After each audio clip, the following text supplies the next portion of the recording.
We are prepared to raise rates further if appropriate. We are at a restrictive stance, in my view. We're at a very restrictive stance on policy. And intend to hold policy at a restrictive level.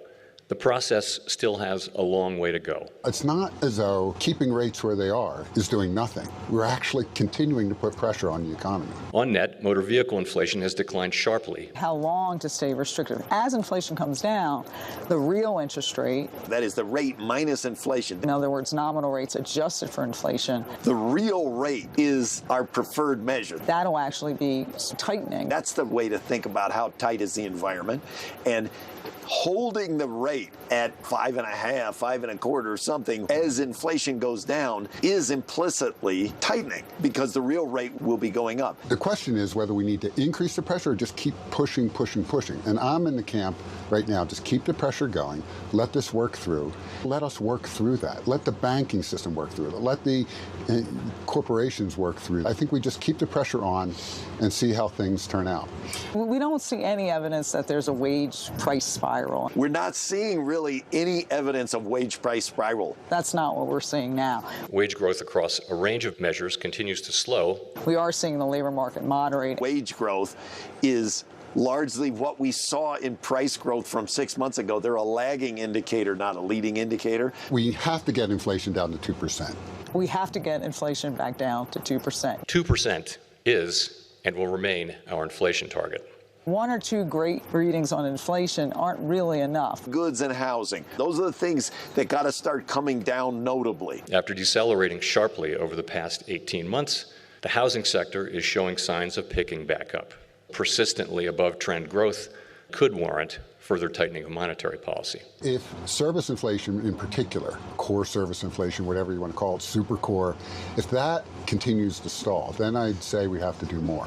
Because leases turn over slowly, it takes time for a decline in market rent growth to work its way into the overall inflation measure. If market rent growth settles near pre-pandemic levels, housing services inflation should decline toward its pre-pandemic level as well. Mortgage rates are very high, and so many people are locked into very low mortgage loans that they don't want to move. Are we going to be waiting a generation to get the housing market going again? When we are convinced that inflation is moving down sustainably back to 2%, we'll be able to move policy into a less restrictive stance.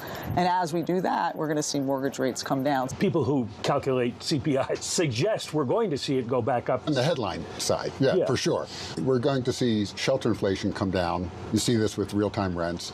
If service inflation in particular, or core service inflation, whatever you want to call it, super core, if that continues to stall, then I'd say we have to do more. Employment's still 3.5%. Growth this quarter could come in at about 3%. Yep. What is the evidence that we're sufficiently restrictive? Labor markets are definitely easing up. We're hearing this over and over again. It's easier to get employees. Rebalancing has eased wage pressures.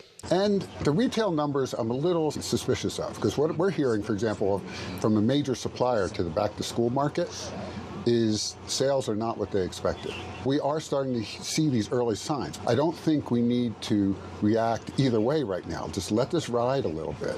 Just keep putting the pressure on. How long do you need to keep the pressure on? Next year at the earliest. If inflation keeps coming down, real rates continue to rise and put additional pressure on the economy, would you see the Fed recalibrate its peak rate to keep the pressure steady as opposed to letting it grow?